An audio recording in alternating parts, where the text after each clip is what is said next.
The Super Mario Bros. Movie is an animated adaptation of the beloved Super Mario games. Now, as many of you know, this isn't the first ever adaptation of the Super Mario Bros. Jumping back to the 30 years ago, there's the now infamous live-action adaptation starring Bob Hoskins and John Leguizamo, and it's known for being absolutely terrible. However, whilst that was the first ever live action adaptation of the video game, it wasn't the first ever adaptation of the Mario games, as going back even further to about 37 years ago in 1986, there was Super Mario Bros. The Great Mission to Rescue Princess Peach, which was released exclusively in Japan just a year after the game. You can actually watch the film on YouTube right now. There's this 4K remaster of it, which looks very good. It also isn't very long, clocking in at about 1 hour. So if you're interested in watching that, I will leave a link in the description for it down below. But yeah, anyway, this isn't Mario's first foray into film, as like I mentioned, there are two which already exist, albeit they're somewhat forgotten about, especially the first one. Now, when people found out a Mario movie was in the works all the way back in 2018, it's safe to say that we were quite skeptical. On one hand, it was going to be animated, which was great, seeing as how Mario doesn't really translate that well into live action. On the other hand, it was going to be done by Illumination, who aren't exactly everyone's favourite animation studio, mainly because most of their films are just cash grabs. They don't really care about the quality, or in it more so for the money. To be fair, it's basically just any other company, especially Disney. But with all that being said, is the Super Mario Bros. Movie good, or is it just some simple cash grab? Well, surprisingly, the answer is no. I found this film to be quite entertaining. The plot of this film goes as follows. Mario and Luigi are two plumbers in Brooklyn who are struggling to find success and are somewhat of a laughingstock to their family members. One night, Mario sees an opportunity when there's this massive leak that's flooding the city. Both him and Luigi go and fix it. However, it doesn't go according to plan when they discover a magic pipe which leads them to a new world. Both brothers get separated as Luigi ends up in the evil Bowser's Kingdom, whilst Mario ends up in the more friendly Mushroom Kingdom. After realising his brother is in danger, Mario sets out to save him, as well as stop Bowser from taking over the world. Along the way, he ends up meeting Princess Peach and Toad, who basically aid him along his journey, as well as meeting Donkey Kong much later on. So yeah, that's basically the plot of this film. One thing I'll give the story is that it feels somewhat different from the games, in the aspect of Mario having to save Luigi instead of Peach, which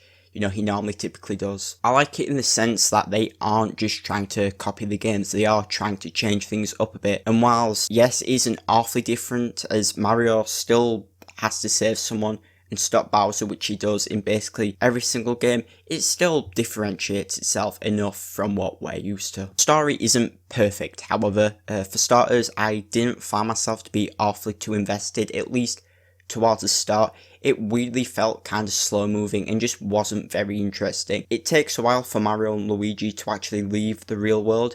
Now, don't get me wrong, I like how they highlight the fact they're plumbers, because we've never really shown this in the games, despite that being what they're known for. However, the part where they are in the real world goes on for a bit too long. Even when Mario does end up in the Mushroom Kingdom, I still didn't find myself invested.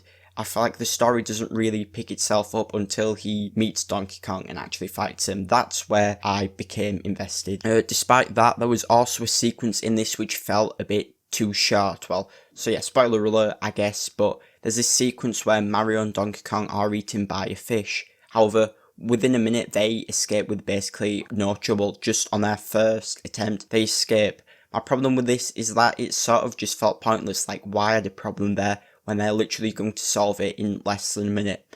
Granted, this feels more like a nitpick, like a me problem, as it does give them a way to fly straight to Bowser. However, for the most part, it feels quite pointless. Despite my gripes with the story, there are also some parts I really like, mainly the scenes with Bowser. Jack Black does the voice work for him in this film and really knocks it out of the park. Bowser basically wants to take over the world while simultaneously wanting to marry Peach. There's a scene where he sings a song about her, about how much he loves her and wants to marry her, and it actually provided a few laughs. I didn't expect it to be that funny. The opening scene of this film is also great. This was in the trailer, the first one I think. It's basically where Bowser destroys the Ice Kingdom. But yeah, this scene is also really good. Basically, the best part was when he was on screen and Jack Black's, wait if I said that right. But yeah, Jack Black's voice acting as Bowser is what made it good. Speaking of voice acting, there was a lot of controversy surrounding this film when the voice talents were announced on the Nintendo Direct, and many weren't too happy at the fact Mario would be voiced by Chris Pratt. Although, when we actually heard his voice, things just started to look worse, as many, including myself, didn't think he sounded great when we heard him in the first trailer. It was also weird how in the second trailer and obviously the rest of the marketing, we barely heard him at all. So things started to look even more worrying. It was as if the creators themselves knew it was bad and would just try and hide it. So yeah, how does he sound in the film overall? Well, it's complicated. For the most part, I think he does a fine job, though it doesn't sound great. I think the main problem with his voice is that it doesn't sound awfully distinct from his regular one. While you can tell he's trying, it doesn't really sound too different. However, it's nowhere near as bad as I thought it was. On the other hand, Charlie Day, who does the voice of Luigi, did a fantastic job. The voices were also fine, just nothing remarkable, obviously apart from Charlie Day and Jack Black. At least that's my opinion on it. Like, don't get me wrong, nobody sounded terrible, which was great. However, no other voice, apart from Jack Black and Charlie Day, sounded incredible either. Moving on to a different topic, let's talk about the comedy. Now, I touched on this when talking about Bowser, but yeah, I laughed a few times during this. The scenes with Bowser were the highlight and were quite funny. There are also a few moments in the film where I also did laugh. The comedy itself was quite good. There's a lot of slapstick in this, which is quite common in Illumination films, and to be fair, it's pretty good slapstick. There weren't any fart or poop jokes in this, which were great. The jokes definitely appeal more to kids, which is fine. Like, the main demographic for this is children, so naturally that makes sense. I'm just glad there weren't any jokes and gags which were painfully awful. Another thing in this film I liked was all of the Easter eggs and nods to other Nintendo properties. One notable one was the DK rap playing when we were introduced to Donkey Kong. Another one was Mario playing Kid Icarus on an NES. There was also a cameo by Charles Martinet, at least I think it was him. It must have been him. It definitely sounded like him.